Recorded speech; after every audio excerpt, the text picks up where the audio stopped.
তোমার জীবনের শ্রেষ্ঠ রান্না হতে চলেছে আজ। ভাবুন তো, এরকম একটা কমপ্লিমেন্ট আপনিও পেয়ে গেলেন আজ। হাই প্রিয়ন, আসসালামু আলাইকুম। কী অবস্থা সবার, কেমন আছেন? এত সুন্দর কমপ্লিমেন্ট যে রান্না করে পেয়েছিলাম, ভাবলাম সেটাই আপনাদের সাথে একটু শেয়ার করি। দেরি না করে শুরু করা যাক। এখানে আমি নিয়ে নিয়েছি গরুর মাংস, ছোট ছোট পিস করে কেটে নিয়েছি। 8-10টা পেঁয়াজ আমি একটু মোটা করে কেটে নিয়েছিলাম। তারপর এর মধ্যে দিলাম হচ্ছে আদা রসুন বাটা, তার সাথে এলাচ, দারচিনি, গোলমরিচ, তারপর লং, আর সাথে ছিল তেজপাতা। এখানে শেষ নয়, সাথে ছিল হলুদ, গুঁড়া মরিচ, সাথে 2টা শুকনো মরিচও দিয়ে দিয়েছি, দেন জিরা, রাঁধুনি মশলার গুঁড়ো আর কি, ধনে গুঁড়ো আর সয়াবিন তেল। দেন এটা আমি খুব ভালো করে হাতে মাখিয়ে নিচ্ছি।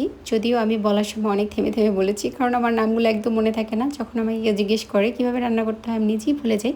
তবে দেখে দেখে এখন মনে পড়ে গিয়েছে কি কি দিয়েছিলাম। যাই হোক, আস্তে আস্তে সব ঠিক হয়ে যাবে। একটা সময় আমি খুব স্পিডে আপনাদের সব কিছু বলে দেবো যে কি কি দিয়েছি। আর আমি জানি যে আপনারা সবাই গরুর মাংস রান্না করতে পারেন, তারপরও আমার চেয়েও যারা একটু বেশি আনাড়ি আছেন তাদের জন্য আমি আসলে একটু ছোটোখাটো করে রেসিপি দিয়ে দিলাম। এই পর্যায়ে 2টো আলু দিয়ে দিয়েছিলাম, সাথে দিয়েছি 4 কোয়া রসুন। এই রান্নায় আমার হাজব্যান্ড আমাকে হেল্প করেছে আলু কাটতে আর হচ্ছে পানি দিতে। আমি যে পানিটা দিয়েছিলাম তার থেকে একটু বেশি পানি দেওয়া লাগবে, সেজন্য সে আমাকে এটা হেল্প করেছে। দেন সেটা ক্লেম করছে এটা সেই রান্না করেছে।